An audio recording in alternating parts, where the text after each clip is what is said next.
Assalamualaikum warahmatullahi wabarakatuh.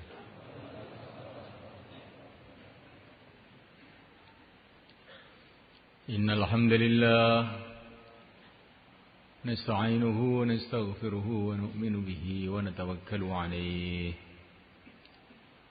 wa na'udzu bihi min shururi anfusina min sayyiati a'malina. من يهديه الله فلا مضل له ومن يضلل فلا هادي له أشهد أن لا إله إلا الله وحده لا شريك له وأشهد أن سيدنا ومولانا محمدا عبده ورسوله اللهم صل وسلم وبارك عليه وعلى آله وأصحابه والتابعين لهم إلى يوم القيامة أما بعد.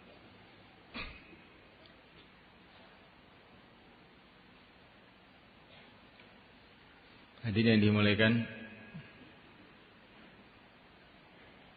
kita bersyukur kehadirat Allah Subhanahu wa taala. Allah Subhanahu wa taala telah menghadirkan kita dalam bulan suci, bulan Ramadan, yang dikatakan oleh yang mulia baginda Nabi SAW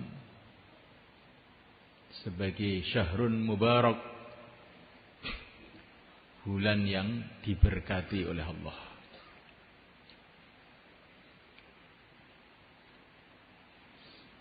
Berkah itu apa?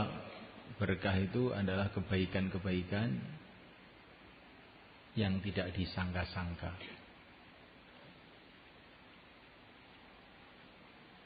yang tidak mengikuti jalur pemikiran biasanya. Barokah. Begitulah bulan Ramadan. Kalau zahirnya bulan Ramadan ini serupa saja dengan bulan-bulan yang lain, tapi dalam bulan Ramadan ini menurut sejarah telah datang macam-macam kebaikan kepada umat Islam.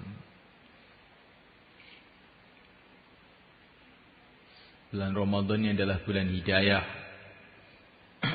Banyak sekali Allah menurunkan hidayah dalam bulan Ramadan. Di antara barokahnya Ramadan, Fathu Makkah, penaklukan negeri Mekah, di mana orang-orang Mekah berbondong-bondong masuk Islam, yang akhirnya diikuti oleh seluruh orang Jazirah Arab, dan akhirnya tersebar agama kemana-mana seluruh dunia, terjadi pada bulan Ramadan.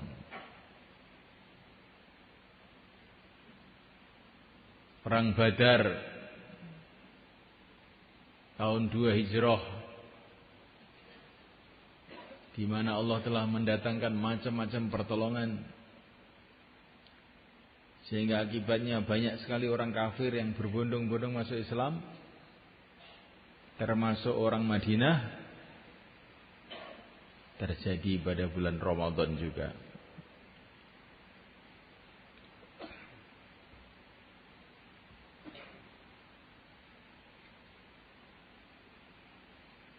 Turunnya Al-Quran yang merupakan sumber hidayah, satu-satunya kitab yang dijaga oleh Allah keasliannya sampai kiamat, terjadi dalam bulan Ramadan. Syahrul Ramadan alladzi unzila fihi al-Quran.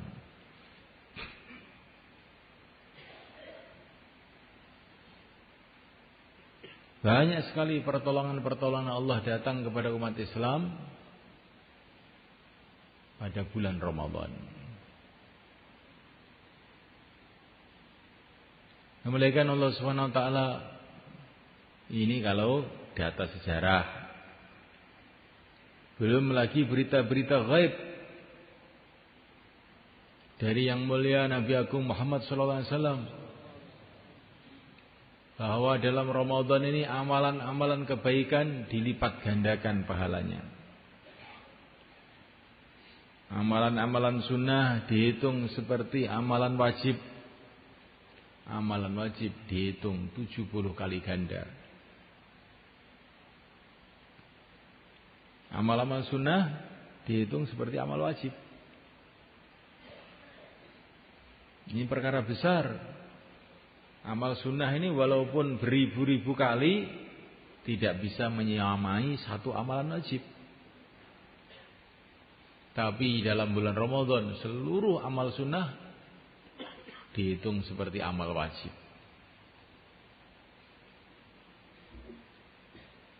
Kalau kita tahu nilainya, maka bulan Ramadan ini akan jadi bulan sunnah. Bagaimana kita hidupkan semua sunnah-sunnah yang kita tahu. Yang wajib dihitung lipat 70 kali ganda. Nah, mulaikan Allah Ta'ala dalam bulan Ramadan ini doa-doa dimakbulkan. Menurut pengalaman para ulama, banyak sekali orang-orang yang dalam Ramadan ini doa-doanya dimakbulkan. Orang dalam kesulitan dengan doanya kemudian dimudahkan. Nah, oleh karena Allah Ta'ala banyak orang dalam bulan Ramadan ini kemudian berubah kehidupannya. Sehingga asalnya orang-orang ahli maksiat menjadi orang-orang ahli taat. Orang-orang biasa telah menjadi wali-wali Allah. Barokahnya Ramadan. Maka saya mulaikan baginda Nabi SAW. Ini orang yang sudah sibuk senantiasa setiap saat dalam amal. Tetapi kalau Ramadan dilipat-lipatkan lagi kesibukannya. Begitu juga para sahabat radhiyallahu ta'ala majma'in. Mereka ini sebelum Ramadan juga sudah sibuk. Tapi kalau Ramadan berlipat-lipat kesibukannya dalam kebaikan.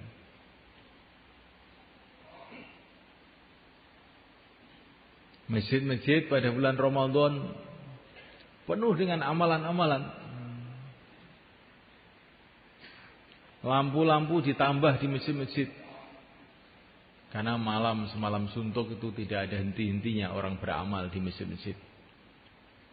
Pada zaman para sahabat radhiyallahu ta'ala ajma'in.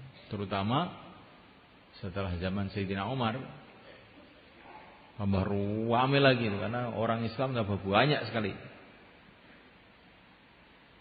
Sehingga Sayyidina Ali mengatakan rahimallahu Umar, rahimallahu Abu Hafs,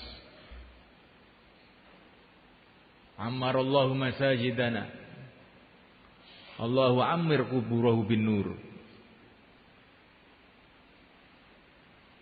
Nawwara Umaru masajidana, nawwarallahu qabrahu bin nur.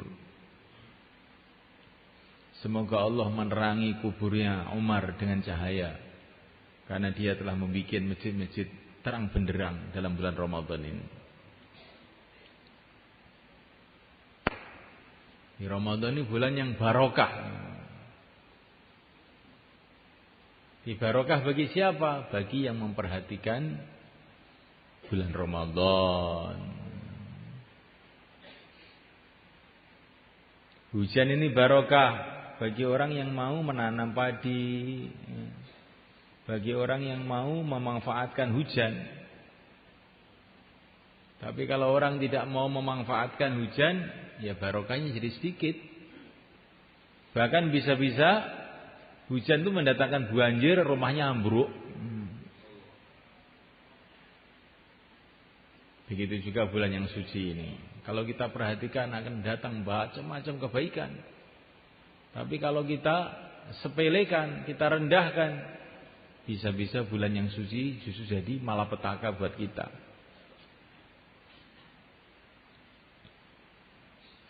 Maka bulan Ramadan ini bulan ibadah.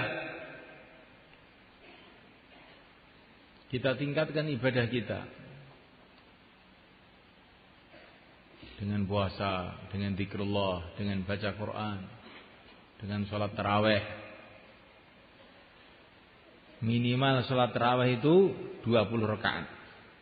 Itu kesimpulannya para ulama-ulamanya sahabat, ulama yang paling alim di dunia ini. Jangan mau kalau ada orang minta korting. Kalau di toko minta korting, Pak. Kalau tarawih tidak ada korting, minimal 20. Insyaallah. Ini ada dalilnya, ini dalilnya. Saya tidak tahu dalil. Yang penting sahabat tuh alim-alimnya manusia ini tarawihnya 20. Sampai sekarang pun di Masjid Madinah 20, enggak ada yang berani ngerubah. Walaupun pemerintahannya sudah jungkir balik karo-karuan, tapi enggak berani ngerubah 20 itu. 20 sampai sekarang. Di Mekah juga 20 sampai sekarang, sudah 100, sudah 1400 tahun. Enggak ada yang berani ngerubah. Kalau ada orang-orang yang berani ngerubah itu orang-orang yang tidak berpikir panjang. Sahabat lebih tahu mengenai kesimpulan hadis-hadis, kesimpulan Al-Quran. Maka nanti malam tarawih semua 20, insyaallah. Para ulama-ulama yang sudah diakui kealimannya, Al-Imam Asy-Syafi'i, Al-Imam Malik, Al-Imam Abu Hanifah, Al-Imam Ahmad bin Hanbal, semua tokoh-tokoh ulama 20. Hanya orang Jawa saja kadang-kadang itu minta korting. Ini rumah saya yang pasar apa? Korting. Kalau bisa sekarang ini kita ini tarawihnya malah ditambah 100 rakaat, 200 rakaat sampai pagi. Ini Ramadan, bulan barokah, bulan panen. Insyaallah mulai kan? Ini bukan khilafiyah semua kan? Dakwah enggak boleh bicara khilafah. Ini bukan khilafiyah. Seluruh sahabat 20 itu bukan khilafiyah. Orang yang mengatakan ini khilafiyah enggak baca sejarah. Dulu zaman sahabat seluruh orang Islam 20. Ini bukan khilafiyah. Boleh aja ngomong begini nih. Yang bilang khilafiyah itu orang tidak tahu sejarah kehidupan umat Islam.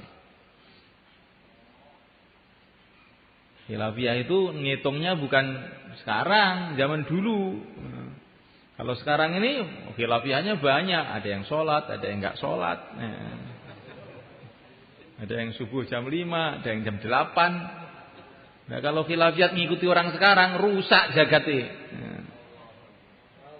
Ini khilafiyah itu melihat orang zaman dulu, zaman para sahabat dulu ketika orang itu masih bersih. Nanti disuruh bangun malam, khilafiyah Pak, ini khilafiyah, jangan bicara. Sebagian sholat, sebagian tidur. Nah, kita khilafiyah jangan kita bicarakan dalam dakwah. Loh, rusak ini nanti ya kajian. Jadi saya mulaikan Allah Subhanahu wa taala. Ada perkara itu yang tidak boleh khilafiyat. Ada yang perkara itu boleh khilafiyat. Kalau orang-orang zaman dulu tidak khilafiyat, jangan sekarang kita jadi khilafiyat.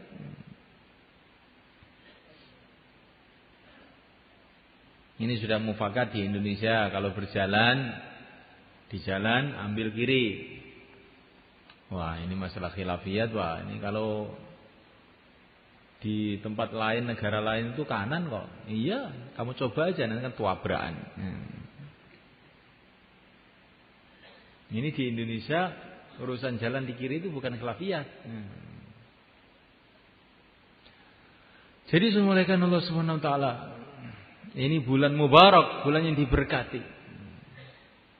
Tapi berkah itu adalah datang kalau kita ini betul-betul berpegang pada agama. Di dalam Al-Quran, dalam hadis Nabi diceritakan banyak benda-benda yang barokah. Ada bangunan yang barokah, namanya Ka'bah. Inna awwala baiti wudi'a lin-nas lalladzi bi Bakkah mubaraka wa hudan lil alamin. Ka'bah ini bangunan barokah. Bangunannya sederhana, kecil. Tidak ada hiasan-hiasannya, tidak ada lengkung-lengkungnya, tapi barokah. Orang seluruh dunia tanpa diundang gerudukan berbondong-bondong ke sana tiap tahun. Dari Indonesia saja 200.000 haji. Dan itu harus antri. Kalau daftar sekarang, maka nanti boleh berangkat 10 tahun yang akan datang. Di Indonesia itu belum umroh, yang umroh kira-kira 1 juta tiap tahun. Nggak ada orang biayai, ya. Nggak ada orang malah ditarik-tarik uang sama siapa-siapa. Tapi berangkat aja itu. Tahu-tahu sawah dijual, rumah dijual untuk pergi ke Mekah. Ini bagian dari barokahnya Ka'bah. Di sekitar Ka'bah itu tidak ada sumber-sumber ekonomi yang cukup. Air nggak ada, sedikit. Sawah nggak ada, ladang nggak ada, tapi berjuta-juta orang ke sana, minum semua, makan semua, mandi semua. Cukup. Ini namanya barokah. Di negeri kita ini, Masya Allah, hutan punya, lautan punya, tambang punya, sawah punya, apa-apa punya. Tapi malah hutang kemana-mana. Wanita-wanita kita pergi ke Hong Kong untuk memandikan babi di sana.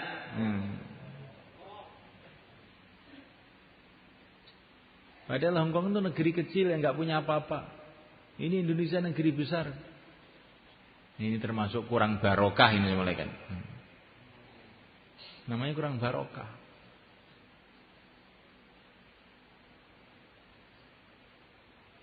Jadi orang itu yang dipikirkan barokahnya bukan banyaknya benda yang dia lihat itu. Lah barokah itu sumbernya kalau kita ini berpegang dengan sungguh-sungguh agama Allah. Maka nanti perkara-perkara yang sederhana tahu-tahu mendatangkan kebaikan-kebaikan enggak ada habis-habisnya.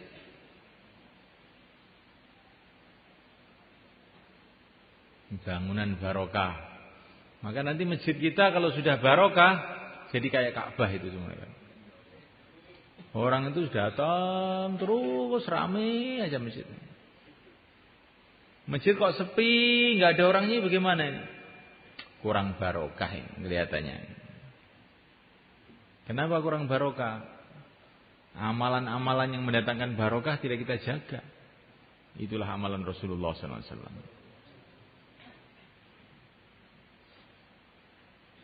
Nah, mulaikan Allah Ta'ala ada keluarga barokah. Diceritakan dalam Quran. Rahmatullahi wa barakatuh alaikum ahlal bait. Yaitu rumahnya Nabi Ibrahim, keluarga Nabi Ibrahim. Keluarga yang barokah. Nabi Ibrahim itu asalnya tinggal di Babil, di dekatnya Irak sana. Tapi beliau hijrah karena di sana berat sekali mengamalkan agama. Ini dzahibun ila rabbi sayyidin. Beliau hijrah. Untuk kepentingan agama, beliau tinggalkan ini rumahnya, negerinya yang subur makmur. Beliau pergi ke Syam, ke Masjidil Aqsa. Di sana beliau kawin dengan Siti Sarah. Diberkati oleh Allah SWT. Anaknya Sarah akhirnya melahirkan Nabi Ishak. Ishak akhirnya melahirkan Nabi Yakub. Nabi Yakub melahirkan Nabi Yusuf. Melahirkan seluruh nabi-nabi, kebanyakan nabi-nabi yang kita baca dalam Quran, itu semua anak cucunya Sarah, istri Nabi Ibrahim alaihissalam yang ada di Palestina sana. Kuburannya sampai sekarang masih ada. Keluarga yang barokah. Kemudian beliau pergi ke Mekah. Di sana beliau meninggalkan istrinya yang kedua, Siti Sarah, Siti Hajar. Barokah lagi. Menurunkan Nabi Ismail, menurunkan orang Arab, menurunkan yang mulia Nabi Agung Muhammad SAW. Nabi Agung Muhammad SAW menurunkan Siti Fatimah radhiyallahu taala anha. Fatimah menurunkan Hasan Husain radhiyallahu taala anhuma. Husain ini akhirnya menurunkan Ali Zainal Abidin, akhirnya menurunkan Wali Songo. Mengislamkan orang di Indonesia ini. Jadi semulaikan Allah Ta'ala ini namanya keluarga barokah. Menurunkan orang-orang soleh, menurunkan orang-orang takwa, pejuang-pejuang.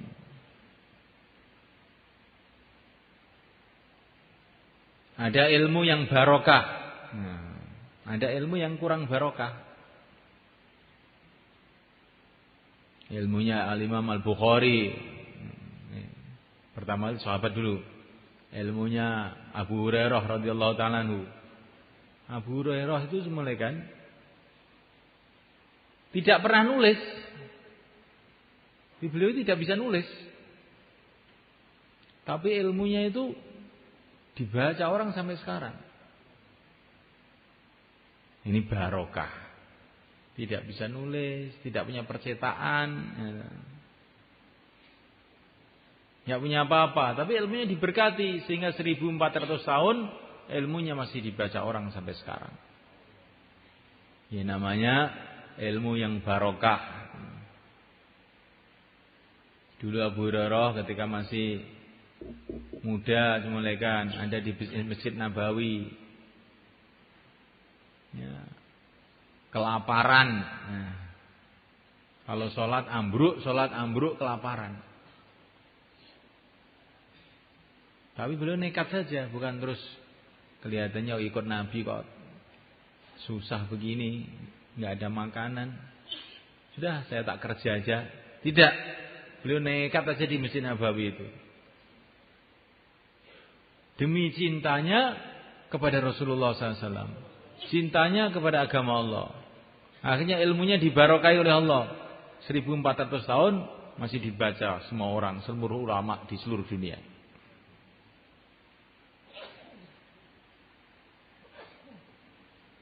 Sekarang turun Al-Imam Al-Bukhari, Al-Imam Muslim, Al-Imam Abu Dawud.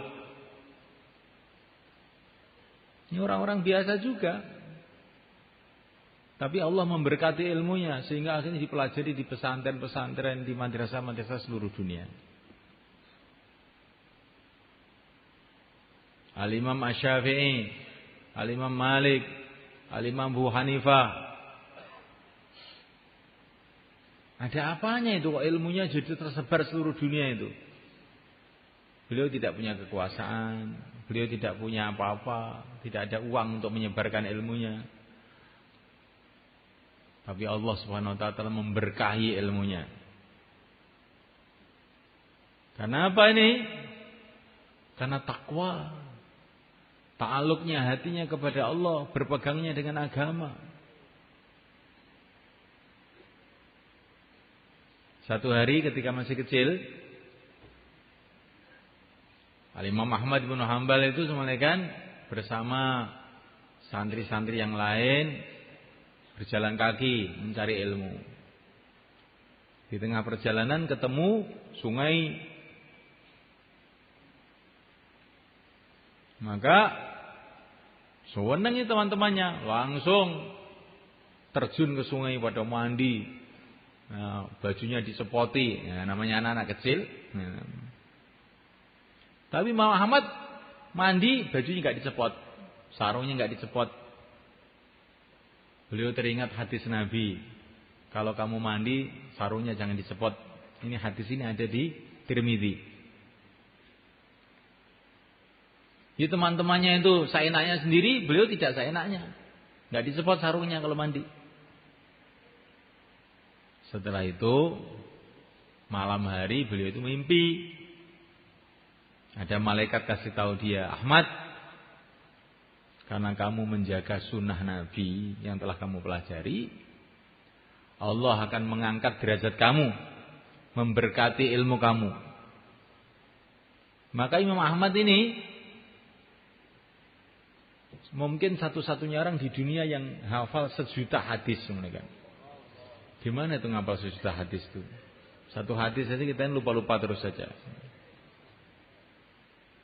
Ini muridnya Imam Syafi'i ini. Jadi semulaikan Allah SWT. Ini ilmu yang barokah. Sekarang orang belajar di sekolahan, bikin tesis, bikin disertasi, nulis buku tebal sekian. Satu tulis, akhirnya dapat gelar S3. Setelah dapat gelar S3, terus bukunya itu dimasukkan lemari, nggak ada orang mau lihat, dan dia sendiri juga tidak mau lihat. Ila yaumil qiyamah. Ini kelihatannya loh, kok kurang barokah kelihatannya itu ilmunya itu.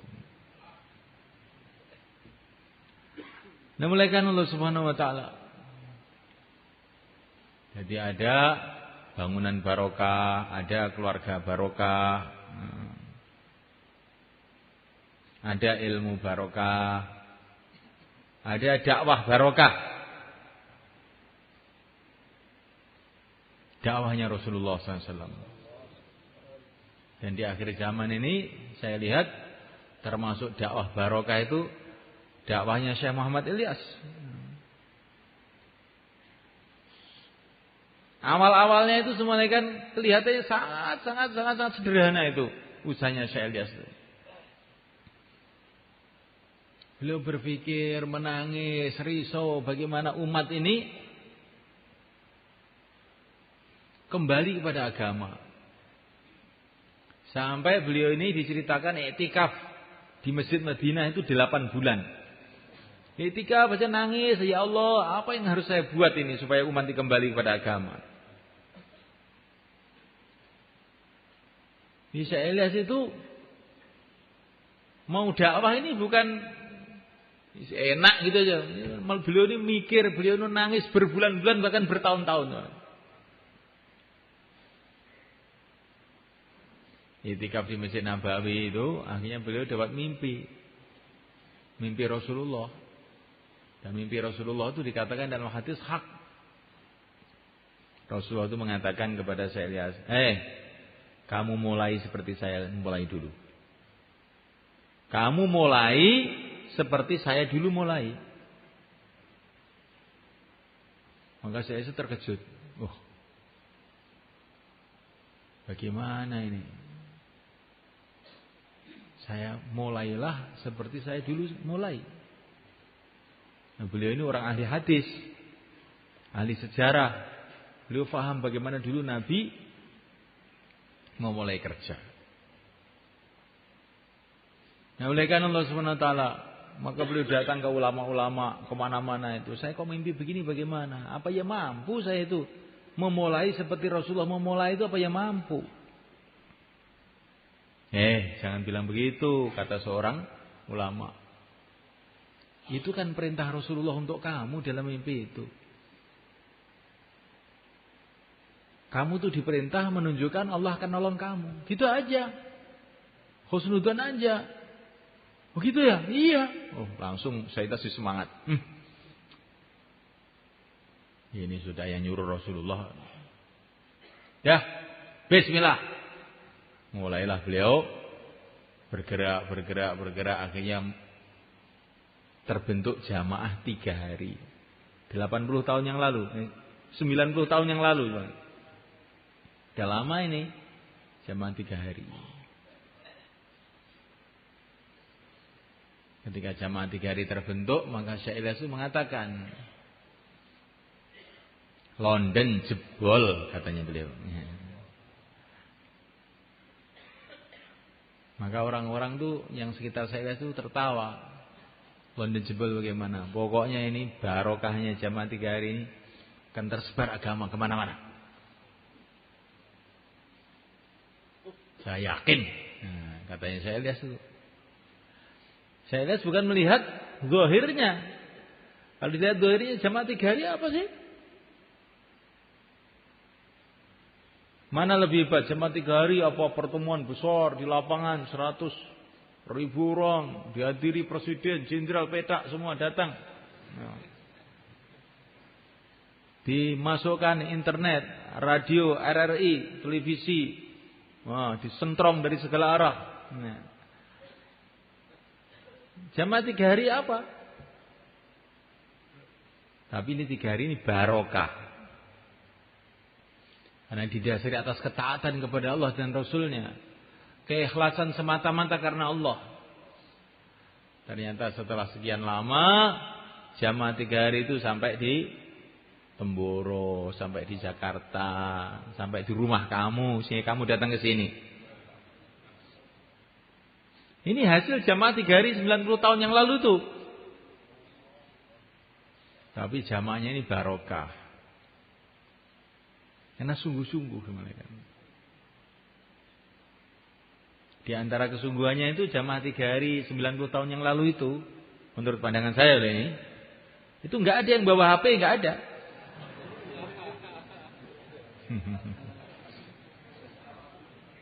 Nggak ada. Ya.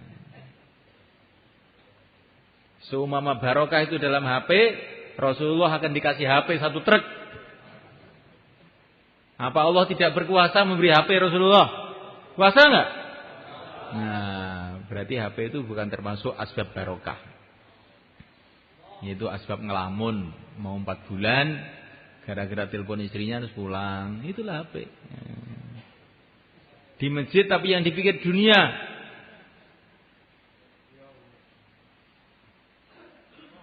Kemarin waktu istimewa di Jakarta, ada satu ustadz. Selesai bayan, selesai sholat, ngisa itu.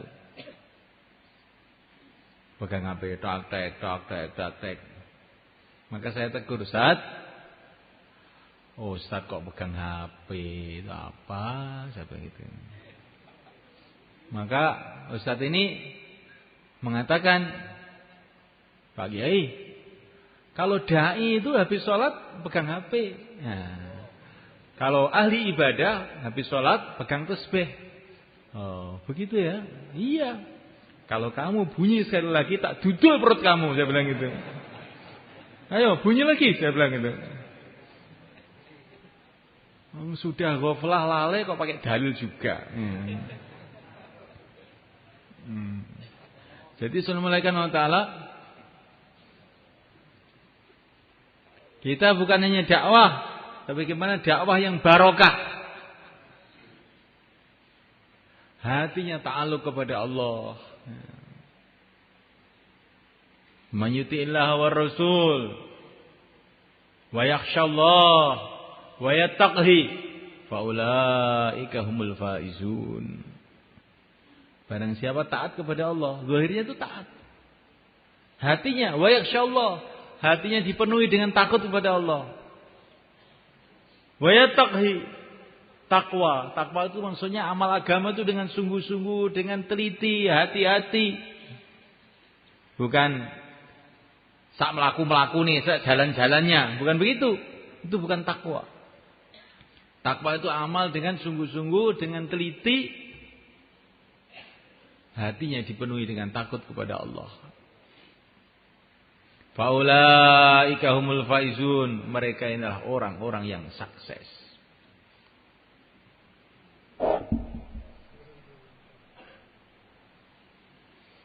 Kamu ingin sukses ya? Ingin sukses? Ingin barokah? Kalau ingin barokah, angkat kepalanya. Insyaallah mulai kan?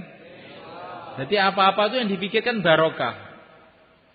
Bikin rumah yang dipikirkan barokah, kawin yang dipikirkan barokah, dakwah yang dipikirkan barokah. Apa saja kerja-kerja kita pikirkan jangan bendanya, tapi barokahnya. Bagaimana supaya barokah? Kalau diri kita ini betul-betul takwa pada Allah. Hatinya betul bergantung kepada Allah. Enggak ada yang bisa berbuat apa-apa selain Allah. Yang menentukan segala-galanya hanyalah Allah. Hatinya bergantung pada Allah, takut kepada Allah, cinta kepada Allah. Zahirnya mengikuti tertib agama, nanti akhirnya jadi barokah. Jangan ada pertimbangan-pertimbangan lain selain taat kepada Allah. Kayak Nabi Ibrahim, asalnya ada di tanah yang subur, yang rame. Pindah ke Mekah, kering kerontang, nggak ada orang, panas, dingin. Apa pertimbangannya? Satu saja, karena taat perintah Allah. Akhirnya barokah, yang tidak ada air tahu-tahu keluar air Zam-Zam, yang tadinya sepi tahu-tahu jadi ramai, seluruh dunia datang. Jadi barokah itu diantara sebabnya adalah kalau orang itu pertimbangannya itu hanya agama, bukan karena apa-apa.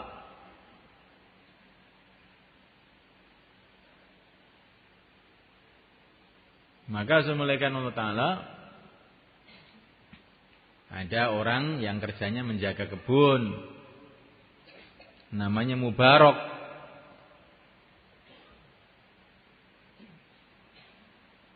Maka pemilik kebun itu datang ke Mubarak. Mubarak, ambilkan delima yang manis Mubarak. Diambilkan, ternyata kecut. Diambilkan lagi, ternyata masam. Maka pemilik kebun itu marah-marah. Mubarak, kamu kan sudah kerja di kebun ini 8 tahun. Masa nggak ngerti itu? Delima yang manis, delima yang tidak manis. Tuhan, saya ini kan tugasnya menjaga kebun, bukan untuk memakan kebun. Jadi bagaimana maksud kamu? Ya selama 8 tahun ini saya belum pernah makan delima di kebun ini. Betul, betul. Wah. Ini orang ajaib ini. 8 tahun menjaga kebun delima, belum pernah makan delima. Mubarak, kamu jangan kerja di kebun ini sekarang. Kamu sekarang kerja di rumah saya aja untuk menerima tamu-tamu. Kamu ini termasuk makhluk langka ini. Perlu diawetkan. Malaikat Allah Subhanahu wa taala. Satu hari Mubarak ini melihat tuannya ini kelihatannya itu resah, susah. Maka ditanya sama Mubarak, ada apa tuan? Kelihatannya kok bingung. Ini loh anak saya ini. Sudah gede, banyak yang melamar, orang-orang kaya, pejabat-pejabat di negeri ini. Banyak yang lamar anak saya, tapi saya nggak ada yang mantep, gimana? Gitu saja kok bingung tuan, kata Mubarak. Nah, terus gimana? Kalau ikut orang Nasrani, itu kalau cari mantu, cari yang kaya. Cari yang ganteng. Kalau orang Nasrani, suka yang indah-indah. Cari yang ganteng kalau cari mantu. Kalau ikut orang Yahudi, Yahudi itu senang dengan duit. Kalau cari mantu, yang duitnya banyak. Kalau ikut Rasulullah, cari mantu yang agamanya baik. Terserah kamu ikut mana. Kalau ikut orang sekarang, yang ganteng dan duitnya banyak. Ini tambahan saya ini. Maka ketika tuannya Mubarak ini mendengar kata-kata Mubarak seperti itu, wajahnya langsung merah. Ya ikut Rasulullah toh, kok ikut Yahudi Nasrani bagaimana kamu ini? Nah iya, nggak usah bingung kalau begitu. Sudah ketemu jodohnya kalau begitu. Siapa? Kamu aja. Nah ya kamu aja. Tapi ini jangan dicoba lah ya. Nanti kamu nasihati orang-orang. Ikut Yahudi, Nasrani, ikut Rasulullah. Kalau ikut Rasulullah, ambil saya menantu. Nah, ini namanya menyelewengkan agama ini namanya.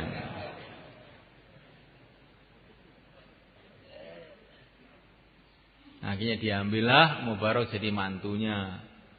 Keluar anak namanya Abdullah ibnu Mubarak, yang terkenal jadi ulama besar, ahli hadis besar, wali besar pada zamannya. Nggak ada kitab manapun yang nggak ada cerita Abdullah Mubarak, nggak ada. Terutama kitab-kitab hadis. Jadi ini dimulaikan Allah Subhanahu wa taala namanya barokah. Karena apa?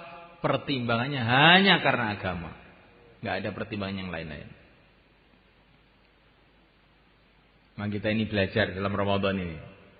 Dakwah hanya karena agama. Kenapa kamu kok jauhlah ke rumah-rumah seperti itu? Hanya karena agama. Rasulullah dulu juga begitu. Saya ikut saja. Itu dakwah model seperti itu sudah tidak zamannya. Nggak apa-apa. Nggak zamannya kalau barokah lebih baik dari zamannya tapi tidak barokah. Pokoknya saya ikut Rasulullah, datang ke rumah-rumah, ngajak orang kepada la ilaha illallah. Malam istimewa, nggak ada pertimbangan apa-apa selain hanya untuk agama, untuk ridho Allah. Insyaallah malaikat. Kalau untuk Allah, untuk ridho Allah itu kita harus gembira. Jangan tergesa-gesa. Taklim akhir pulang. Insyaallah mencari ridho Allah kok tergesa-gesa. Gimana kamu? Ini ada orang malaikat. Ada orang menghadap kepada seorang raja atau presiden. Ini perumpamaan saja. Maka oleh presiden nanti dipersilakan duduk. Silakan duduk. Anda perlu apa? Sampaikan sama saya. Baru duduk 5 menit, dia bilang, Pak Presiden, saya tergesa-gesa nanti, ya. Tergesa-gesa, repot saya. Kapan-kapan aja ya. Nah, Assalamualaikum. Pulang. Kira-kira bagaimana? Maka presiden nanti akan mengatakan orang bodoh tolol. Tidak semua orang saya izinkan masuk istana saya ini. Sudah saya kasih izin dia masuk istana. Saya persilakan duduk, malah tergesa-gesa ingin pulang. Satpam, orang ini kalau nanti datang lagi jangan boleh masuk ya. Di sana, di luar sana aja. Ini orang nggak punya adab. Bodoh, tolol, dungu. Nah, ini kepada manusia semuanya. Sekarang kita ini di masjid ini di Baitullah. Setiap malam ada iklan di langit. Hal min sa'ilin fa'u'tiyah. Siapakah yang mau minta akan saya kasih.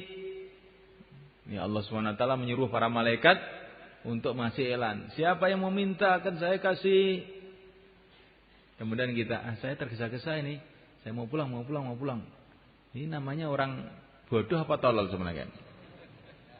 Nah, maka ini itu kalau hari-hari biasa. Kalau hari Ramadan lebih lagi pintu-pintu langit dibuka. Amal-amal kebaikan akan dinilai berlipat ganda. Doa-doa kita akan makbul. Kok tergesa-gesa pulang, ini namanya tidak baik. Insyaallah malaikat. Nah. Malaikat Allah Subhanahu wa taala. Masya Allah, ini Ramadan. Enggak terasa, tahu-tahu sudah beberapa hari. Nanti tidak terasa, tahu-tahu sudah hampir habis. Tahu-tahu sudah hari raya, enggak terasa. Begitulah kehidupan ini malaikat.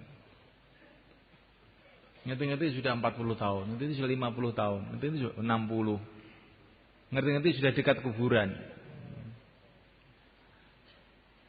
Kalau kita ini tidak ambil suatu ketegasan bahwa hidup sekali ini cepat-cepat kita beramal, nanti kita apa tidak menyesal di akhirat malaikat. Pasti kita akan menyesal malaikat. Bukan hanya itu saja malaikat, amal kebaikan ini bukan barokahnya di akhirat saja, tapi juga di dunia juga. Jadi amal agama itu bukan hanya untuk kebaikan akhirat, dunia juga. Sempurnanya hasilnya nanti di akhirat. Karena Allah itu adalah Tuhannya dunia, Tuhannya akhirat. Pemilik dunia, pemilik akhirat. Penguasa dunia, penguasa akhirat. Kalau kita mengamalkan agama Allah, taat kepada Allah dengan sungguh-sungguh, maka kebaikan itu akan datang kepada kita dunia dan akhirat. Kebaikan dunia itu bagaimana? Kebaikan dunia itu bukan kalau duitnya banyak. Kalau duitnya banyak, korun juga banyak. Kebaikan dunia bukan kalau jadi pejabat. Fir'aun juga jadi pejabat. Joshua jadi pejabat. Padahal mereka itu orang-orang intip neraka semua. Kebaikan itu sebenarnya kalau hidup kita ini dipenuhi dengan zikrullah, dipenuhi dengan iman, dipenuhi dengan yakin, kehidupan kita mengikuti Nabi, sahabat, itulah namanya kebaikan. Dan hati kita mantap, gitulah. Kehidupannya ikut Nabi, ikut sahabat, dan hatinya mantap, madep, gak bingung. Ikut Nabi kok bingung? Gimana? Ikut Nabi sudah gak usah bingung. Ikut orang yang dipilih oleh Allah, yang dibimbing langsung oleh Allah. Kok bingung? Kalau ikut selain Nabi boleh bingung gak? Ikut sahabat jangan bingung. Nah, sahabat itu sudah diridhoi oleh Allah kok. Ikut orang yang diridhoi oleh Allah kok bingung. Kalau ikut setan malah tenang. Ini kalau otak kualik namanya. Hati tenang, tentrem, mantep, ikut Nabi, ikut sahabat. Nah, inilah kehidupan yang baik. Ikut Nabi, ikut sahabat itu bagaimana? Garis besarnya, hari-hari dakwah, hari-hari ibadah, hari-hari taklim dengan akhlak yang baik. Itulah namanya ikut Nabi, sahabat. Itu garis besarnya. Kalau telitinya, rincinya, ya panjang diceritakan. Tapi kalau yang besar-besar ini kita hidupkan, yang kecil-kecil nanti insya Allah Allah akan mudahkan. Hari-hari dakwah, sebagaimana seluruh para nabi hari-hari dakwah, maka kita ini pun hari-hari mesti dakwah. Kalau ada hari kita belum ngajak orang kepada Allah, ngajak orang untuk taat kepada Allah, ngajak orang mikir akhirat, berarti hari itu kita telah nyeleweng dari jalannya para nabi, dari jalannya Rasulullah SAW. Jangan ada hari tanpa taklim. Kalau kita ini ada hari tanpa taklim, berarti hari kita ini sudah tidak mengikuti jalur Rasulullah, jalur para sahabat, jalur orang-orang yang baik. Jangan ada hari tanpa ibadah, tanpa berhubungan langsung kepada Allah. Bagaimana kita ini setiap detik, setiap menit perlu kepada Allah, kok sampai lupa kepada Allah itu bagaimana? Setiap detik kita perlu dengan bantuan Allah, dengan bimbingan Allah, dengan hidayah Allah. Jangan sampai ada detik-detik kita lupa kepada Allah. Kita tidak ibadah kepada Allah. Jangan ada hari-hari tanpa akhlak, tanpa berkhidmat kepada umat. Karena orang yang senantiasa berkhidmat pada umat, berakhlak yang baik dengan umat Islam, maka doa-doanya akan makbul. Kalau orang itu akhlaknya buruk, doanya tidak makbul. Nabi itu orang yang akhlaknya paling tinggi. Tapi setiap sholat beliau doa, Allahumma hdini li ahsanil akhlaq, la yahdi li ahsaniha illa anta. Ya Allah, tunjukilah aku akhlak yang baik. Tidak ada yang menunjuki aku akhlak yang baik selain Engkau. Jauhkanlah aku dari akhlak yang buruk. Tidak ada yang bisa menjauhkan aku dari akhlak yang buruk selain Engkau. Ya, akhlak itu penting sekali semuanya kan. Akhlak itu bukan supaya orang-orang senang sama kita, bukan itu. Yang penting lagi supaya Allah senang dengan kita, doa-doa kita makbul. Adapun orang senang atau tidak itu nomor 2 itu malaikat. Kalau Allah sudah senang nanti orang-orang jadi senang. Man aslaha ma bainahu wa bainallah, aslahallahu ma bainahu wa bainan nas. Siapa memperbaiki hubungannya dengan Allah, Allah akan perbaiki hubungan dia dengan manusia. Ini hubungan saya dengan ini kok rusak, hubungan saya dengan istri rusak, hubungan saya dengan anak rusak. Oh, ini mesti sumbernya asal mulanya hubungan kita dengan Allah rusak. Hati kita suka lupa kepada Allah. Anggota tubuh kita banyak lupa, banyak maksiat kepada Allah. Akhirnya Allah rusak hubungan kita dengan keluarga kita, dengan teman-teman kita, dengan mana-mana. Maka akhlak yang baik itu maksudnya supaya Allah ridha pada kita. Insyaallah malaikat. Ya malaikat. Sekarang kita akan doa. Setelah doa kita persiapan berbuka di sebelah sana. Ya. Kemudian sholat maghrib. Habis sholat maghrib nanti kumpul per zon. Yang biasanya habis bayan maghrib itu malaikat. Itu nanti habis sholat maghrib langsung kumpul kawasan-kawasan. Ya. Halakoh-halakoh kumpul. Setelah itu sholat isya, tarawih. Tarawihnya di sini ada 2. Di sini 1 juz. Kalau di sebelah timur sana, di rumah sebelah timur tempatnya Pak Bet itu 10 juz. Tinggal milih yang mana. Kurang dari 1 juz tidak ada. Insyaallah malaikat. Nah, kita harus ada semangat kayak semangatnya orang-orang dulu. Sahabat dulu tarawih saya menjelang subuh. Jangan kita ditipu oleh syaitan. Itu kan sahabat. Saya bukan sahabat, saya ini orang Temboro. Yang mau ke surga itu sahabat saja, kamu enggak ikut. Nah, yang perlu pahala itu sahabat saja, kamu enggak perlu. Yang perlu pertolongan Allah itu orang dulu aja, kamu tidak perlu. Loh, saya ya perlu. Lah iya. Tarawih sampai selesai. Insyaallah malaikat.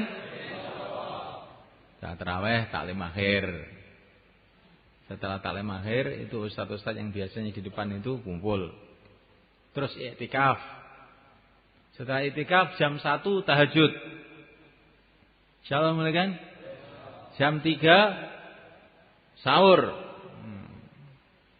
Terus nanti jam 5 sholat subuh. Setelah sholat subuh apa? Bayan subuh. Setelah bayan subuh sholat isyraq. Setelah sholat isyraq musyawarah di sana. Itu namanya istima. Kalau begitu itu. Insyaallah malaikat. Kalau habis taklim akhir pulang, itu namanya separuh istima. Sholat itu tengah-tengah sholat ngentut itu namanya. Maka kita ini Ramadan, kita mulai istima sempurna. Insyaallah. Insyaallah maksudnya janji kepada Allah malaikat. Hati-hati kamu.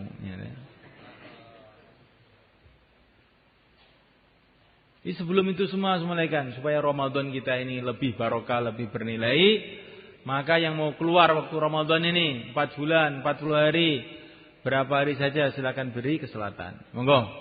Yang mau keluar 4 bulan, 40 hari, silakan. Monggo.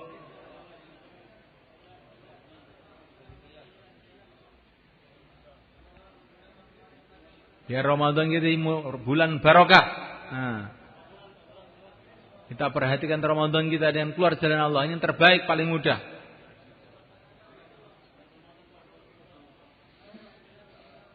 Jadi 700.000 Ramadan. Nah, silakan malaikat.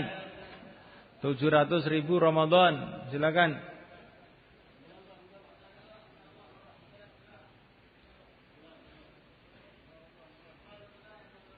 Inilah cara supaya hidup kita barokah, malaikat. Enggak usah takut. Kita belajar taat kepada Allah, ikut sunnah Nabi, maka hidup kita jadi barokah. Ekonomi kita jadi barokah. Keluarga kita jadi barokah, anak-anak kita jadi barokah. Anak tidak cukup dipesantrenkan. Pesantren kan kalau nggak diberkati oleh Allah nanti nakal juga.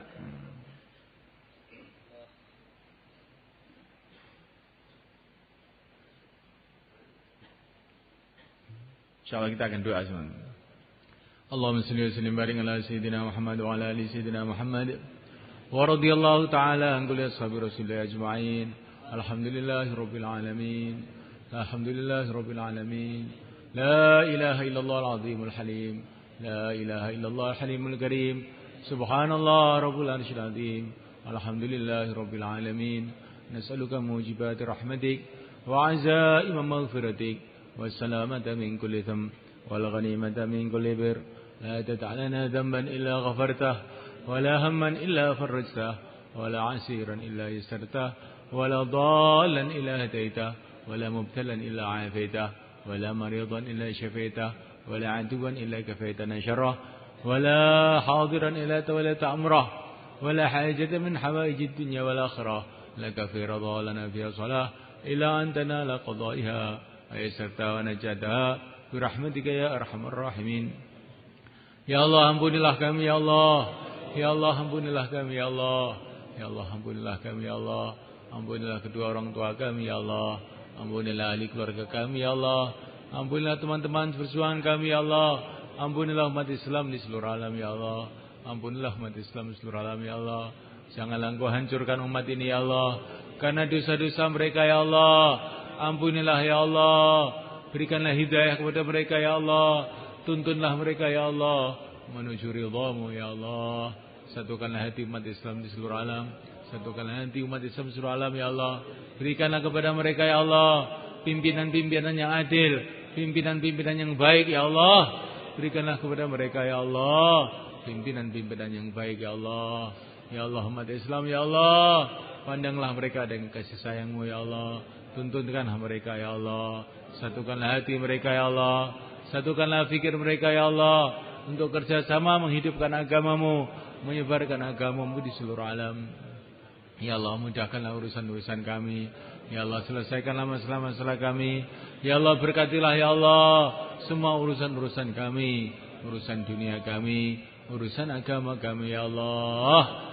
Ya Allah berikanlah pada kami ya Allah iman yang sempurna, yakin yang mantap, akhlak dan budi pekerti yang mulia, rizki yang halal yang barakah, ilmu yang bermanfaat, teman-teman yang baik.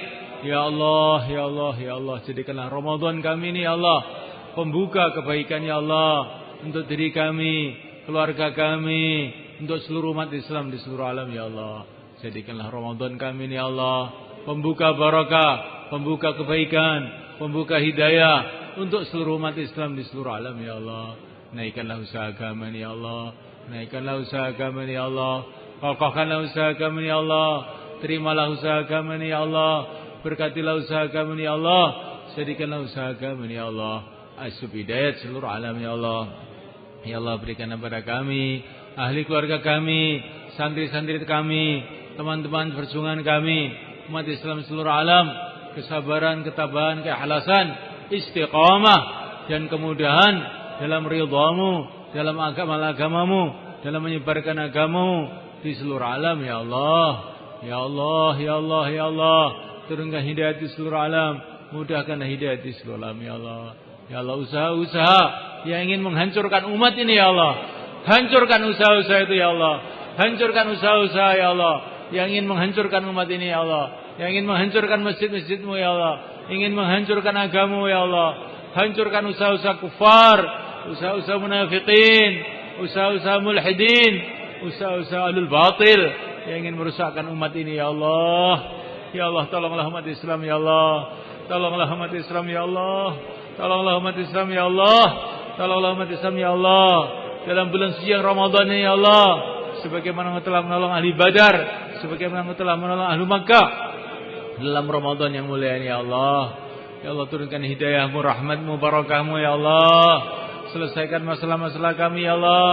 Tutupilah aib-aib kami ya Allah. Satukanlah hati, satukanlah diri kami ya Allah. Rabbana atina fid dunya hasanah wa fil akhirati hasanah wa qina adzabannar. Wa sallallahu wasallam wa baraka ala sayyidina Maulana Muhammad wa ala alihi washabihi ajma'in. Alhamdulillahirabbil alamin. Ini ada 10 menit. Ya, siap-siap di sana. Mungkin santri yang ada di sini di tempatnya masing-masing.